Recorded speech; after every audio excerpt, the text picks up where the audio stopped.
안녕하세요, 육아동지 여러분. 아유톡입니다. 폐경 때까지 끝나지 않을 고민. 둘째 낳을 것이냐, 외동으로 끝낼 것이냐. 오늘은 그 얘기에 대해서 한번 해보려고 해요. 요즘 출생률이 여성 한 명당 한 명의 아이도 낳지 않는다고 많이 보고되고 있는데, 사실 출생률은 가임기 여성들을 모두 평균한 수치예요. 실제로 결혼한 여성들의 출산율을 보면 2명 이상의 아이를 낳는 게 평균이라고 합니다. 그래도 요즘 우리 이 세대를 보면은 결혼해도 아이를 낳지 않는 딩크족도 있고요. 둘째를 낳을 거냐 말 거냐, 낳는다면은 몇 살 터울로 낳을 거냐, 이런 고민들을 좀 더 세세하게 하는 경향이 있는 것 같아요. 유지, 너도 둘째 낳기 전에 고민 많이 했었잖아. 많이 했지. 둘째 낳아야겠다 딱 마음을 굳힌 그런 계기가 있었어? 나 같은 경우에는 이제 첫째 낳아서 키우면서 너무 예쁜 거야, 애가. 그래서 이런 애가 하나 더 나오면은 진짜 더 예쁘겠지? 이런 생각이 들었는데 해보니까 너무 힘들잖아, 육아가. 그래서 너무 고민이 됐지만 둘을 낳으면 2배로 힘든 게 아니라 4배로 힘들대잖아. 뭐 4배, 뭐 7배, 10배 뭐 다들 말이 많던데? 근데 그러다가 이러다가 시기를 놓치면은 너무 터울이 또 커지게 되고 나중에 이제 낳고 싶을 때 못 낳을 수도 있잖아. 그러면은 후회하겠다 싶어서 그때 이제 낳아야겠다 생각을 했지. 나는 이제 현이 보면 2돌 정도 되고 나서부터는 얘가 너무 예쁘다. 그러니까 이런 애기가 한 명 더 있으면 진짜 얘는 둘이 놀면 그 모습만 봐도 좋겠다 이런 생각이 드는데, 한 명을 더 낳는다는 건 현실적인 고민을 해야 되잖아. 우선 내가 그럼 또 일을 또 쉬어야 되고, 그리고 남편도 그만큼 바쁜데 또 이제 육아에 시간을 할애를 해야 되는데, 현실적으로 진짜 낳을 수 없는 상황이어서 못 낳고 있다는 게 맞나? 근데 난 너희들 이야기 들으면서 너무 신기한 게, 너희는 이제 아이를 낳았더니 너무 예뻐서 둘째 낳고 싶던데. 아니야, 그거는 이게 시기가 좀 지나야지. 너 지금 18개월. 나도 2돌 전까지는 외동한다 그랬었어. 그렇군. 너무 애기 키워서 길러보니까 너무 예뻐. 근데 그냥 그걸로 끝. 왜냐면 지금 진상이니까. 야, 지금 힘든데. 근데 그런 생각은 안 해봤어? 둘째 낳으려는 이유가 애 안 낳으면 모를까, 낳았으면 둘은 낳아야지, 외동이면 조금 외롭거나 혹시 사회성이 떨어지지 않을까, 뭐 이런 고민들은 안 해봤어? 나는 사회성 같은 경우에는 그냥 그 사람이 사회성이 떨어지는 거라고, 나도 그 의견에 동의하거든. 재준이 같은 경우에 왜 외롭겠다 그런 생각은 했어. 얘가 친구들을 만나면은 한 2돌쯤 돼서부터 헤어질 때 우는 거야. 막 가지 말라고 그러고 너무 아쉬워하고, 얘는 외동으로 자라면은 진짜 나중에 외로워하겠다. 그래서 그런 생각도 많이 이제 계기가 됐지. 저희가 이번 영상에서는 외동일 때, 그리고 형제자매 관계가 있을 때 어떤 장단점이 있고 이들의 발달적 모습이 어떠한지 말씀드려 볼게요. 연구들에서 이미 입증되고 있는 것 중에 하나가 형제관계에 장점이 있다는 거예요. 에임스월스의 낯선 상황 절차라는 실험 다 생각나시죠?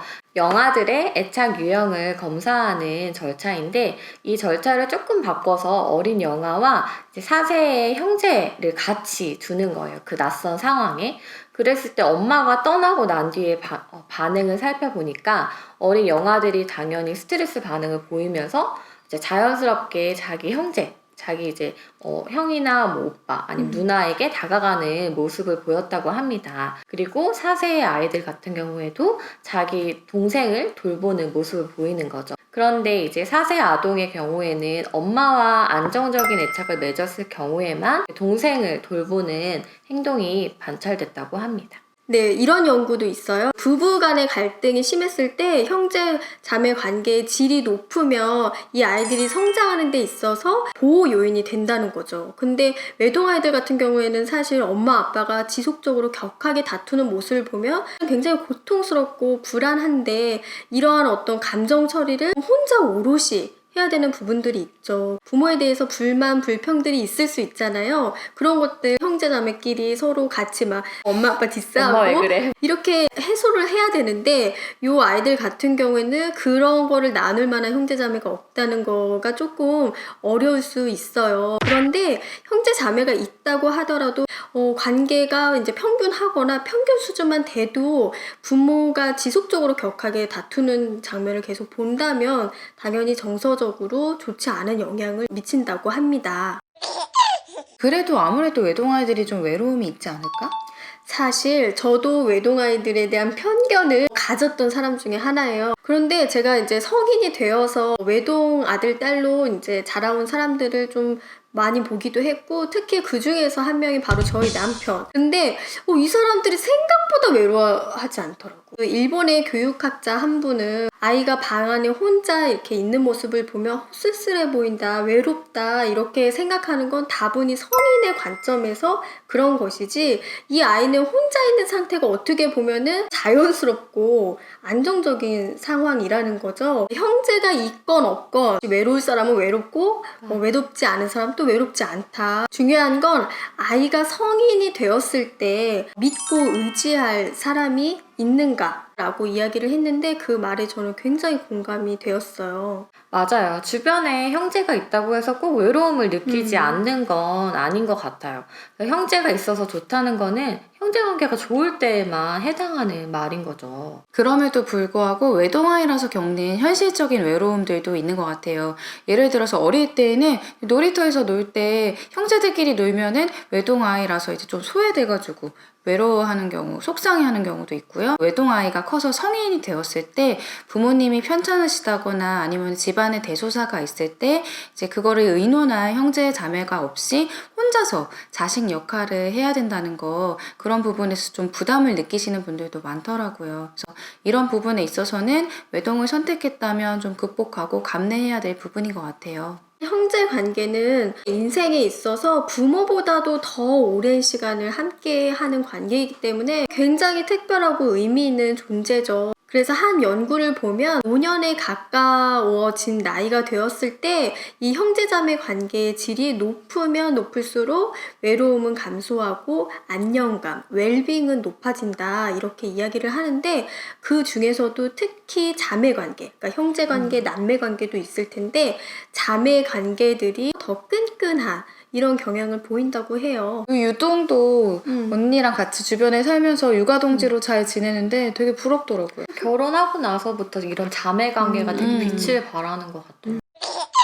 그러면 외동이라서 사회성이 낮다, 이 말은 맞을까요? 미국의 더글라스 다우니라는 교수가 있는데, 이 외동 아이들이 형제가 있는 아이들과 비교했을 때 유치원 때까지는 친구가 좀 적은 경향을 보인다고 해요. 그런데 초등학교 들어가서는 큰 차이가 없다, 이렇게 이야기를 하기도 했고요. 또 미국의 심리학자 뉴먼 교수는 외동 아이들 같은 경우에는 부모가 의도적으로 교육하고 문화센터라든지 그 외부 바깥 활동, 다양한 활동, 이런 것들을 통해서 충분히 사회화 교육을 받기 때문에 전혀 사회성이 떨어질 이유가 없다, 이렇게 단언하기도 했어요. 맞아요. 사실은 요즘에는 외동이라고 하더라도 부모님들이 아이한테 외부 활동이라거나 타인이랑 교류할 기회들을 많이 주시기도 하죠. 또 현실적으로 아이 키우는데 비용이 정말 많이 들잖아요. 이제 물론 개개인마다 기준을 어디에 두냐에 따라 다를 수 있지만요.